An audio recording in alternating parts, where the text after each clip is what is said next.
And welcome, everyone, to another episode of the Between Two Wheels podcast, commentary and analysis from Northern California.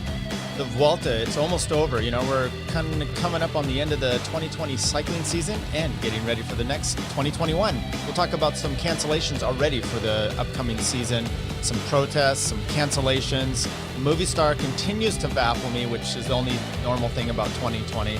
This is your 2020 election edition show.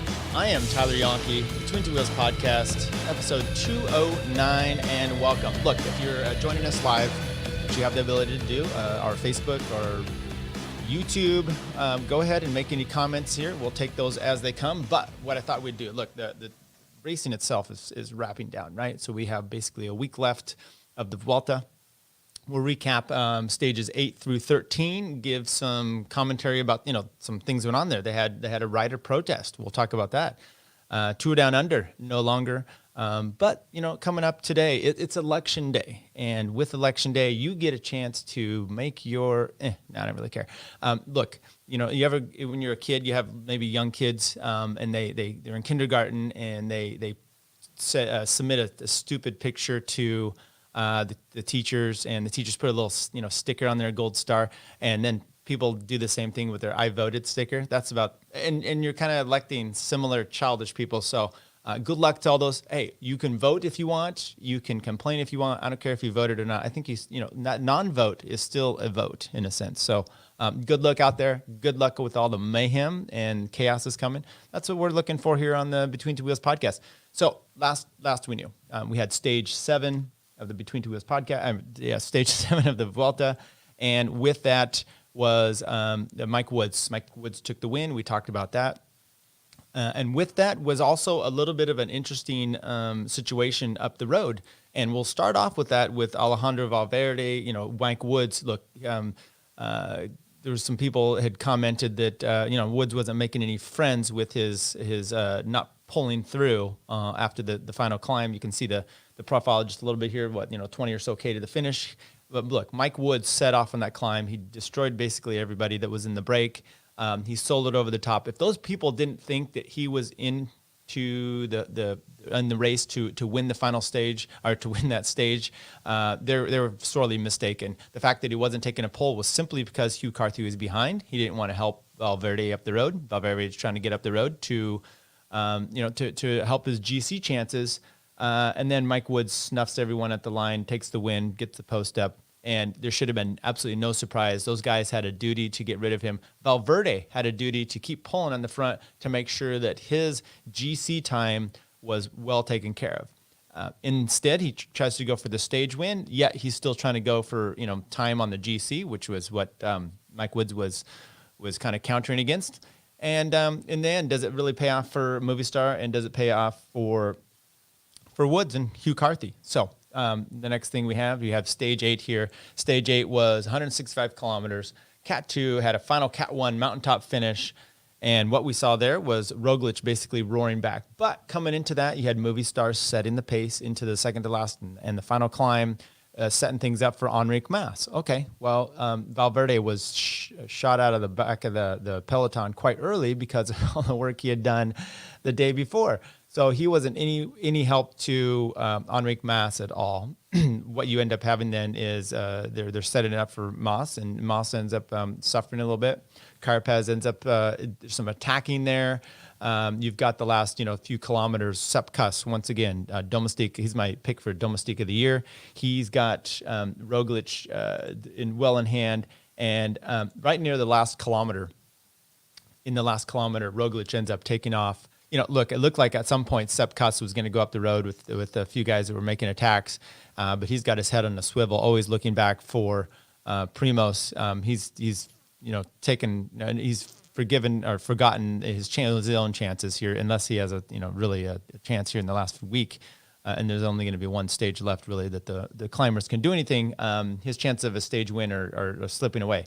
But in the end, you had Primoz Roglic distancing Carapaz, Dan Martin, and Hugh Carthy had taken off on the bottom or the mid part of that climb a little bit too soon, maybe 5K, and it got really steep. But what's interesting about Hugh Carthy, up until this point, in some of the steep climbs you've seen, he's actually been able to put some distance on Carapaz. So not this one, though. I think he just shot himself a little bit too early. Mike Woods was still there to help. So in the end, you have Roglic, Carapaz, Dan Martin. Now Vlasov is kind of making a resurgence for Astana here. Hugh Carthy, Wout Poels, and Enric Mas, Sepp Kuss, and Esteban Chavez. Chavez ends up dumping himself out in the next few days or so.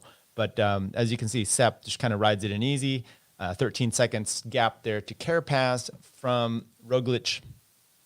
Then they had stage 9. Stage 9 was a sprint day. Look, this is what's been one of the more interesting parts of the year. There's hypocrisy all around. It's election day. Why not more to do with the hypocrisy than today? But one of those hypocritical people in cycling is Patrick Lefevre, and he is the DS for Duquani Quick-Step. So in the end, you have Sam Bennett, who won a bunch of stages in the green jersey in the Tour de France. He ends up winning the stage handily over Ackermann, Gerben Thiessen, and Max Canter and Jasper Philipsen. But he gets DQ'd for headbutting along the line in the last few 500 meters or so. His sprint team, his train set up there. He's like 4 or 5 back. He's looking in perfect position. They're going up along the right guardrail. There's a Trek rider almost looking like he's trying to push his way in, but he's really just kind of sitting there. And Sam Bennett just decides to do a massive headbutt and then does another one. Totally unnecessary, especially if you didn't see the other guy trying to push. And now Sam says, look, I was getting pushed up against the barrier, and it was a defensive move preemptive to keep myself safe. I think that's kind of BS. There was absolutely no need for Sam to do what he did. It didn't affect the outcome of the race because he ended up winning easily. He didn't need to do that. But, of course, then you get Patrick Lefevre. He gets all worked up, and I don't know if he's going to do legal action now against the Vuelta. But remember, these are the kind of things that he was railing against. I mean, he said Groenewegen, and the UCI, I don't think they've ruled on Groenewegen's move yet in the Tour of Poland against his own riders. So he said Groenewegen should be criminally punished, and he was going to file a lawsuit against him himself.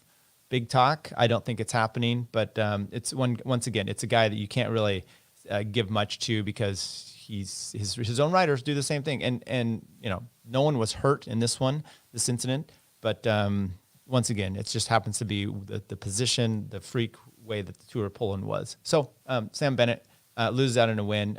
Bummer for him, but maybe we'll start to straighten these riders out. And as you saw, the sprint there, the riders were all coming through very clean, crisp as far as straight hold lines. It was a good sprint, other than the totally unnecessary headbutt by Sam Bennett. Unnecessary, and you got your stage win taken away, and you got relegated to the back of the pack for that. Stage 10. So, look, we're not stage 10 in my book. When I did a preview of this, I'm like, stage 10 is going to be another sprint stage. But when you start to look at the profile, it was like the last 1.2K, it had a real crisp, shot uphill. So the UCI ends up saying this is going to be a sprint day, and I didn't know this, but and we'll get into some of that they designate what they're considering sprint stages and mountain stages.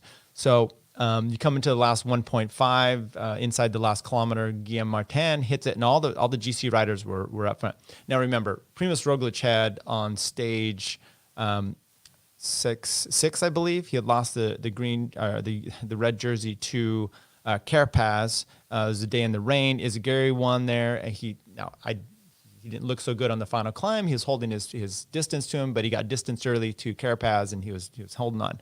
And I had talked about this on the last episode, that I didn't think it was, he had to do some efforts to get back to the bunch, and it probably wasn't as dramatic of a loss of gap and wheels as it could have appeared. People are like, oh, he's finally waning. Vodders like to say, oh, he's horrible in the last week. We'll talk about that in a little bit as well. But what the reality was, Sepp Kuss and them said they were trying to get his jacket on. Then there was a gap in the field. This is on stage 6, I believe. And he said it was a world tour winning move just to get Primoz back to the front group. Now, this is also what cost some of his valuable time and being able to stay up there. We've got some viewer comments coming in here. Hang on, Brian. I'll add them in there. But then Roglic was distance and, bad rain and just a nasty day. So was that going to be a portent of things to come and that he's losing his grip? No. Stage, as we saw, the previous stage we were talking about here, he had two back, he done well. Stage 8, taking some more time. And then stage 10, he ends up kicking in the last, 500-600 meters and just holding everyone off. He ends up gapping them over the line. And with that, gets a little bit of a time gap. Now we'll talk about this. Let's talk about here. Brian Zimney, he says, Trump should hire Patrick Lefevre if things don't go his way today. Right. Didn't he? What was the guy? Corey Lewandowski. Wasn't that similar to Patrick Lefevre? That's kind of his old campaign manager. But I think he might be in jail. I'm not sure about that. But yeah, you never know. Look, maybe Biden. I mean, if things don't go, this is going to be an amazing thing because we're probably not. I'll just say this here. If we come out and Trump, the only way we're going to know tonight the election results is if Trump loses Florida. If he loses Florida, he's lost the election, and Florida's supposed to get the results. Otherwise, all this mail-in ballot thing. That's my prediction that we're probably not going to know for a while. So there's going to be no real reason to riot tonight. Anyway, let's get back to stage 10. Roglic gets a gap. He ends up getting the win. He does a nice post-up. And in the end, they give him the red jersey of the overall lead. Now, this became a big issue because the next day the riders did a protest. What happened there? Well, what happened was the UCI designated this as a sprint stage. And if they designated it as a sprint stage, you've got to have a 3-second gap in order to, between you and any of the riders, to actually say that it's not the same time. The riders come in, they see the big field, they're all strung out. There are obviously timed gaps between them, but if there's no significant gap in between any rider of more than 3 seconds, they give everyone the same time.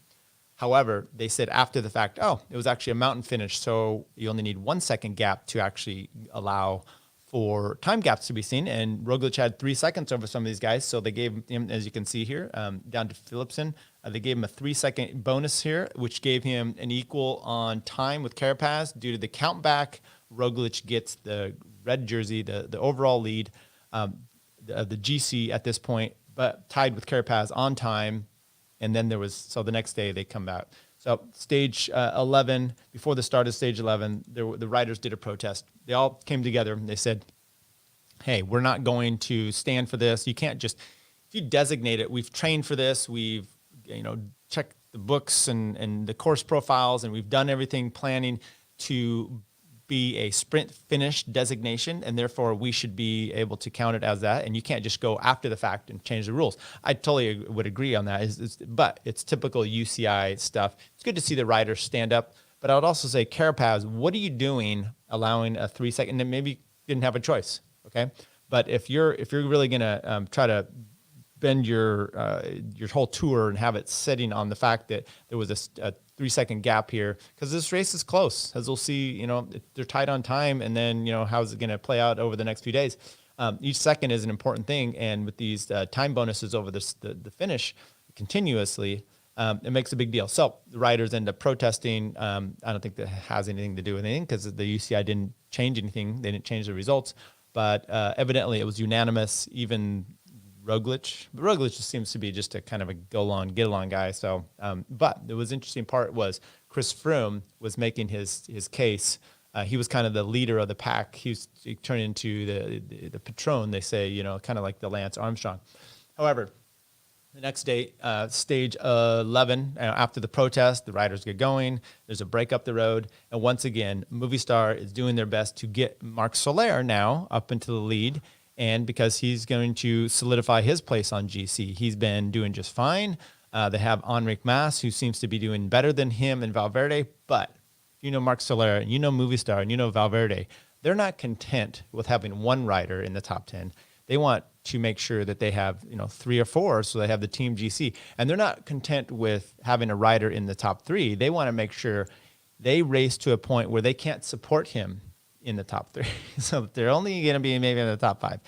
And that's exactly what they do here. So once again, Marc Soler goes up the road. He and David Gaudu on the last climb, they're fighting it out. And when it comes up to the finish, they had maybe 2 minutes or so at some point, but on the final climb there, it whittled its way down with the GC guys coming up from behind.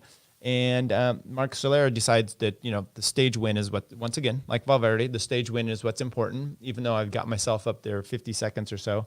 And David Gaudu ends up out sprinting him. There's an attack by Solera. Gaudu is able to easily hold that and then counters and kicks over and gets 4 seconds on him. The rest of the guys come in, 50-minute back. And it was interesting because that day was pretty nasty as far as climbs, though. You can see a little bit of the profile here.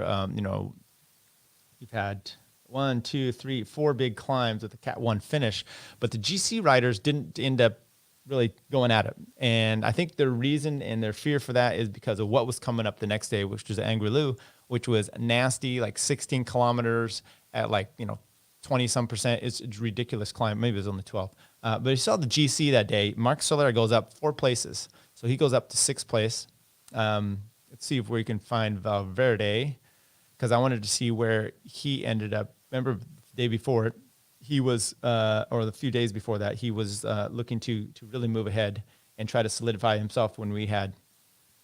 So Valverde ends up he's in 8th place. So you got, 5th, 6th, and 8th place for Movistar. And that's kind of what they're doing. Now, are those riders going to be able to help Enric Mas the next day when he would really need it on the Angliru? Now, the Angliru, that's there's even some news stories out about possible having our buddy Sepp take the win there. You can see the final, the actual profile is really nasty here. It comes in at 102. It really starts, well, that's a stair step, but it's really around 96 kilometers of the 109. So, a little over about 12 kilometers of climbing here, has a little step, and then it averages 13.7, the final ramp, 7.4 in that middle, and that first section was pretty nasty as well. Look, coming into it, the bottom of the climb, you had Jumbo-Visma doing their best, looking really good. Vingegaard, I'm trying to remember the name. Let's see if we can find the Jumbo-Visma gentleman.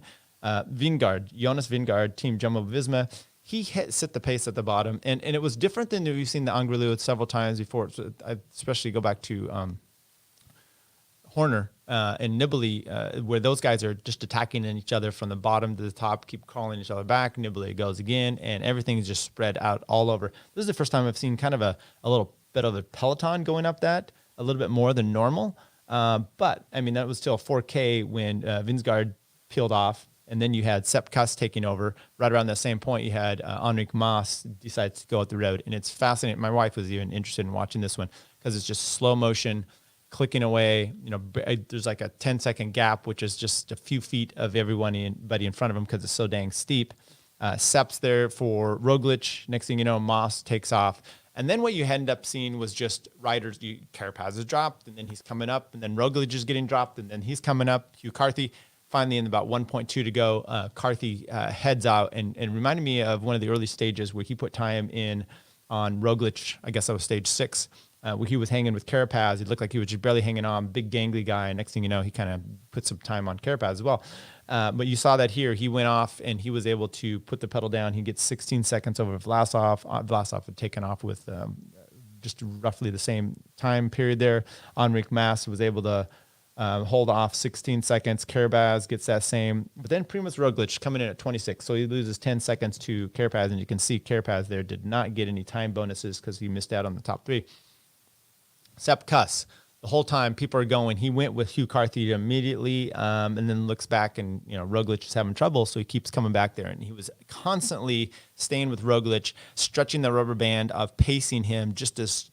And then he'd go, and then it would just snap a little bit, and he's going too hard, so he'd just come back and pull, and constantly holding Roglic to a little bit of a power and a pacing that was probably a little more than Roglic was able to kind of do on his own. I mean, you go, how much help do you actually get going uphill? It's all about pacing. It's all about just having someone's wheel kind of just staring at, looking at, and being able to hold on to. So Hugh Carthy down to Sepp Kuss in 6th place, who comes over with Roglic. Dan Martin holds steady with those two. Wout Poels, who had won here. Did he win here with Chris Froome a few years ago, or was that an Enric Mas time? Well, anyway, he wanted to try to do well. He was at 135. Mike Woods holding well, helping out Hugh Carthy. But once again, when you hit the bottom and slopes there, you had no Movistar help for Enric Mas, who actually did fairly well himself. I mean, it's not, like I said, if he had faltered, then you can look maybe to Soler, you can look to Valverde. Both of them, not much benefit to either, to Enric Mas or themselves actually at that point. So the GC, then it goes back to Carapaz. Once again, we've seen every Sunday, Carapaz taking the lead there over Roglic, 10 seconds. Hugh Carthy, 32. He went up one spot. Carapaz went up one. Down goes Roglic. Down goes Dan Martin to fourth. Dan Martin's having a good race. Enric Mas at fifth. Poles. Valverde, except Cuss, hanging in there at 14th. He moves up 6 places. He'll probably drop out of that with the time trial. So then we had a rest day. And with the rest day, the riders do whatever the heck they want.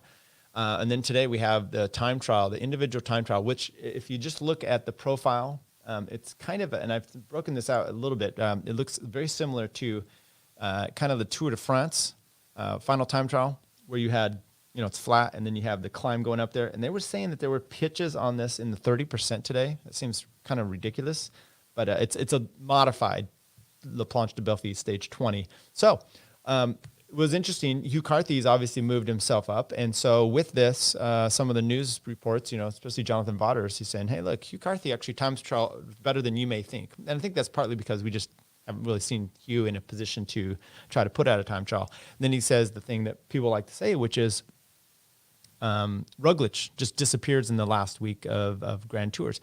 But where is that actually, you've seen that other than the one Giro in 2019? And I think that was just due to, kind of, he comes into the Giro, he's winning stages right away, and then he ends up losing to Carapaz, and he ends up 4th place, kind of rebounds and holds himself. But we've talked about that. He didn't have a good support team. He had an issue with his bike at one point. Remember, I think his team managers are actually back in the car going to the bathroom when he needed a bike change. That was a whole issue. So there were some other factors that kind of dealt into him, and Carapaz was just flying at that point as well. So didn't really, come to it. Anyway, he goes and does the Vuelta, and he ends up doing just fine. Matter of fact, the last week of the Vuelta, he's not last year. He's winning and holding his own. He doesn't lose out to anybody. This year's, and by the way, the year before that, when he did in the Tour de France, he won some stages. I think he was 4th with Kruijswijk, Thomas, and Froome as well. Won a stage late. I think it was stage 18. You remember, pitch over the top, gone down the hill, and ends up staying away and winning it. He's not necessarily falling off in the last week, like losing, but he wasn't the man for the race then anyway. And this year in the Tour de France, that was Pogačar. I mean, the last stage 20 time trial, we're really talking about Pogačar destroying everybody. And we've talked about that as well. If it wasn't for, Pogačar putting a whooping and a minute plus on everybody, even Dumoulin, Roglic ends up winning. I don't know that you say that he, up until that point, he had been still doing just fine. So we come into today's time trial. And with that, what's going to happen? Well, pretty exciting because we had Will Barta at one point, the American for CCC, holding the lead almost until the end when second to last rider comes across the line, and it's Roglic ends up pipping him by 1 second. They were doing a bike change. So the last 1.5 or so of the race was a steep ramp up the hill. And I don't think Will Barta had a good bike change. And Roglic had a great one. All these other guys, Hugh Carthy had a good one. And up until that point, he and Hugh Carthy were kind of in their first 2 time checks. Roglic and Hugh Carthy were kind of neck and neck. Hugh was up on him like 4 seconds, I think, first of all. Then it kind of shut down. Then they were even. And then Roglic stormed up the final climb. Probably if you just look at the climb itself, and I'd like to see timing on that, I think he probably destroyed everybody. Because as it was, he puts in 1 second on Will Barta. Great time, by the way, for the 24-year-old American. Get a contract for that guy next year. Nilson Oliveira, 10 seconds back, but you're looking at Hugh Carthy. He puts almost 25 seconds into him on the final climb. I don't know what Carapaz was going in there. I think it was down 19 seconds, so he might have put another 30 seconds on him on the climb. Very, very solid. Dan Martin down here in 13th. Marc Soler, way to go, him, 12th. And so the GC picture now looks Roglic, Carapaz, 39 seconds, Hugh Carthy at 47, Dan Martin, minute 42, Enric Mas, he had kind of the crap one of the day.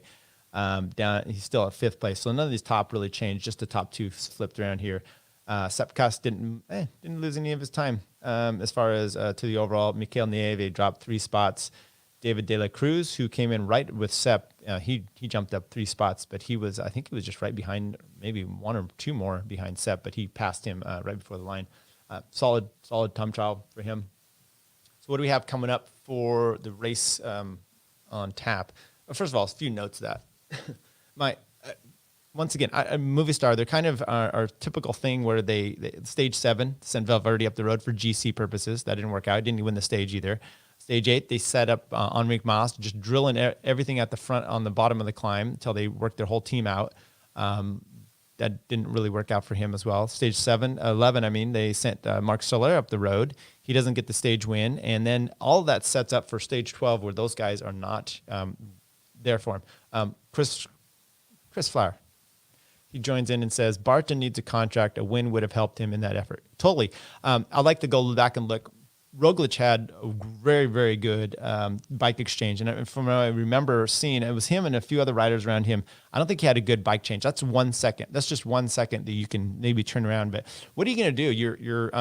You're big Grand Tour. You're riding for CCC. It would have been an amazing finish, but you had Roglic, and you looked at the last 250 or so of that climb where Roglic is coming up there, and some of the riders, when they're coming up to the line, even Will Barta, his helmet's cocked sideways, he's spitting out all kinds of fluids out of his mouth, and just suffering to finish over the line, kind of little bike throw. And watching Roglic come up there, it was power, and it seemed like he was accelerating all the way to the line. And I was like, oh shit! I mean, this guy's he's gonna do it, and he did do it. Yes, it would have been great to see Will Barta, Vuelta. Let's look at also what we've also seen. Look, EF, they've got wins in the Giro, they got wins in the Vuelta, they got wins in the Tour de France. I don't know if there's any other team that's got wins in all 3 of the Grand Tours this year. They were definitely, I think, the first one to get it with their win back with Mike Woods. So.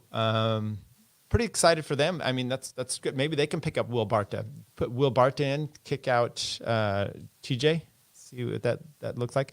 In addition, I also heard EF was saying that they are picking up anybody that on their team, I assume it's just their team, that took a pay cut during COVID stuff, that they were going to be offering them an extension, not contract for the next year. So if you're on the team and this year and you said, I'll take a pay cut, you're being rewarded for not worrying about a contract for next year. So I don't know if the contract goes to the pay cut salary or if it goes to the other.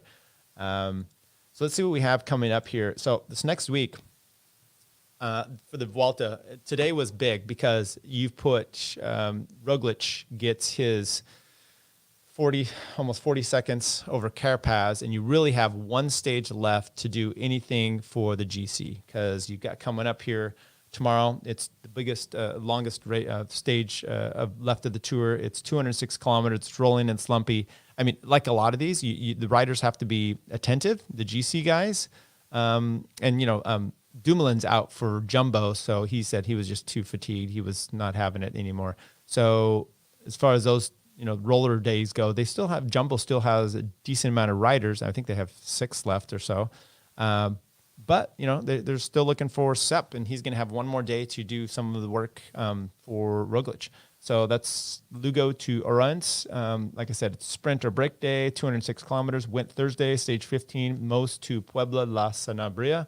That's a lumpy and breakaway day. Once again, it's got 5 Cat 3s. So probably not a day for Sam Bennett. But it doesn't end on a climb. So you're looking for GC riders just being attentive, make sure there's no problems, keep your teammates around you, and probably a break. Just don't let anything dangerous go up the road. Friday, Salamanca. Is that the guy from Breaking Bad? To Cuidad Rodrigo, Cat 2 and a Cat 1, but the last Cat 1 is like 40K to the finish. So I'm looking for a break there. Anytime you have that big of climbs, you're going to shell out your sprinters. So look for maybe Sunweb rider. The team's still kind of got a few good, some of their younger guys there. Then Saturday is your last chance saloon, stage 17. Remember, we started out on Tuesday, so we don't have the full on 21 stages that you typically have in a Grand Tour. And let's see if we can get here. Stage profile for the last chance for any of the GC riders. Coming in with the Cat 1 at 50K crests in there. I mean, it's a 14.1 kilometer climb, 5.3%. It's not so bad. You got a Cat 3, another 3, some the Cat 2, the Alta de la Garanga, and then the final HC category, 11.7K at 6.9%.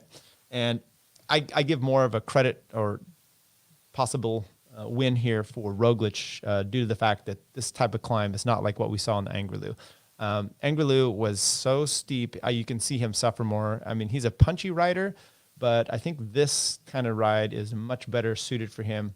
You know, it'd be great if he's sitting pretty, and I just don't know that you risk sending Sepp up the road on the final climb there to try to get a stage win. Depends if everyone's still together or if they've allowed a breakaway to go.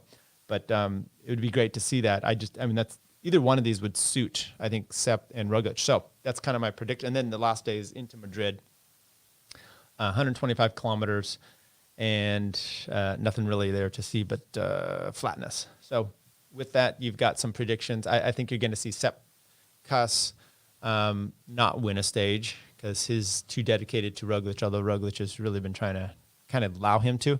I think you're going to see Roglic end up winning this. I think Hugh Carthy, I don't know if that last stage is steep enough. Hugh seems to do really well, as you've seen, on the super steep stuff, stage 6, and also on the Angliru there. So I don't know if it's steep enough for him to put any more time into Carapaz. But if Carapaz is suffering any bit, you could see Hugh leapfrog over. But I think those are going to be your 3, and I think it's going to be Roglic, Carapaz, and then Hugh Carthy. Dan Martin is going to have to throw in something to hopefully get him in. Brian Zimney put something here, but he probably did it in a Facebook message, so I can't actually see what it is on the screen.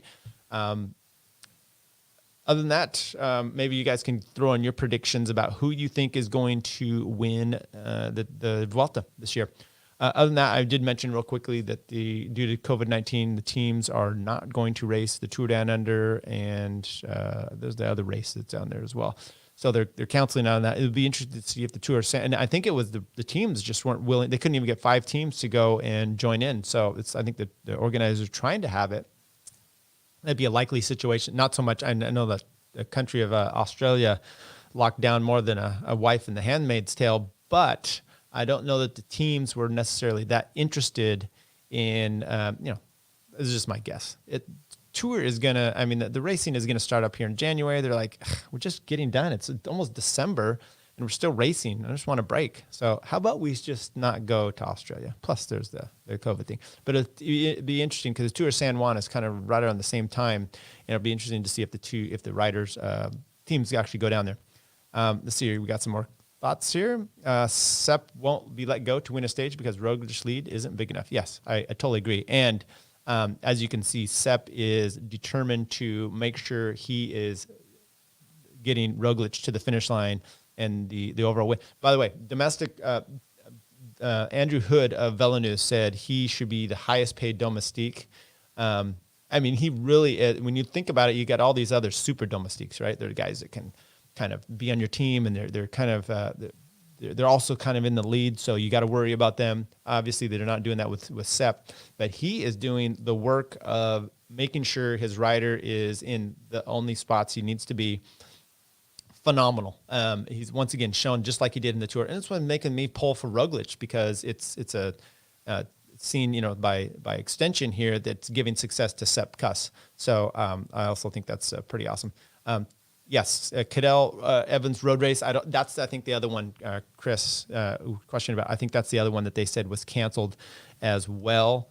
Then there's always that other one that's right down there too. We'll have to see. It's all a transition thing. So who knows what's happening? The big question is what's happening with the local races, and are we going to have any racing here in the States? I don't know. They released the. I think some people are excited to not have it. I saw on Facebook. They released the new schedule for next year, and some people were like, I don't know. Don't you want to hope that life gets back to normal and that the promoters, promoters have to plan for the races. You want to plan for races. Someone was mocking promoters like, oh, this is what's going to happen when COVID hits, like a mocking meme. But what do you want? Do you want them to not put out a schedule and just say we're giving up, or let's put out a schedule, and then if it doesn't happen, we cancel later on? That seems like to be the normal thing, unless you're really enjoying everyone not being. And I think it's people that don't race well. They also don't want others to race well. So they'd rather you not race at all as well. Let's see what else we got here. Hold Sun Tour. There you go. That's the one. That's the one we're looking at, Chris. Thank you for that bit of knowledge. I appreciate that. How about some winners and losers? I did see a thing with Jai Hindley, and I just read the headline, and I should have read the whole article because it might have been a little more interesting than just saying I read something. But if you remember him trying to go over all the Stelvio, trying to put his jacket on and suffering with that, that was a big issue. Those were a similar time as to when Roglic was trying to struggle with his jacket. So there's a lot of jacket malfunction issues. But he gave some more insight in that. Maybe I'll check that out and see if there's anything else.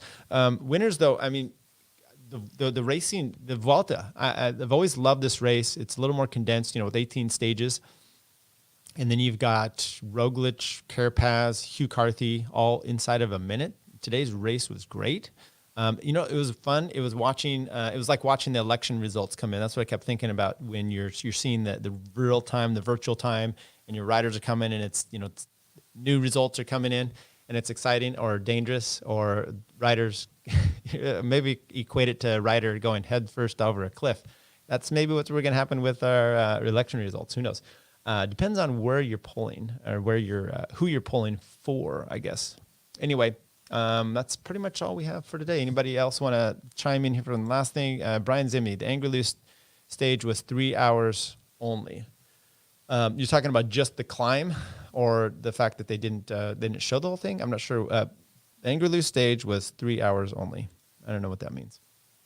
I watched pretty much. I mean, what do you need to see on the Angliru other than just the last hour plus getting up that climb? Not much more. You set it up, you go rewatch it, just put it till the bottom of the climb, and then hit go on your TV and watch it from there. All right, that's all we have today. Hey, I'm going to get back to my job. I hope you guys are enjoying it. I think we're supposed to have some cool weather coming in here in the Northwest.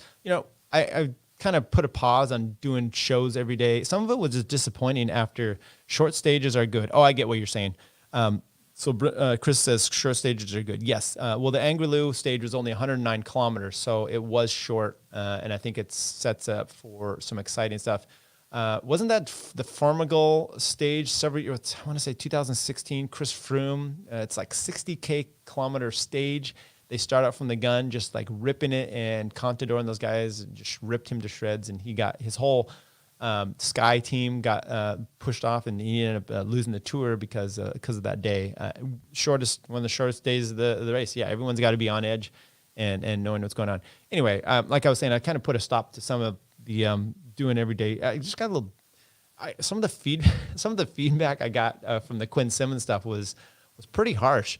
And what was interesting, there was and I should comment to this guy. He put a post on Facebook, and basically he called everyone here in Northern California, I think it's pointed at me, rednecks. I've never really been called a redneck before, but I don't know that I don't appreciate that.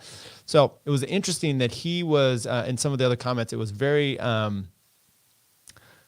racist in a sense, or categorizing people by who they are and what they are, rather than their looks or their. He was doing everything that he was basically blaming Quinn Simmons for, which is interesting. That's his defense. So oddly, no, I won't say anything more about that. All right, so let's head out for today. Between Two Wheels, 209 episodes in the books. Once again, we've got a few little things here with cycling, the Vuelta, and I'm hoping for a Sepp cuss. My neck gets red in the summer, says Eric Houston. So does mine. Mine does as well, especially lately. I'm building a chicken coop extension. So if anybody wants to come over and see that, hit me up. Thanks.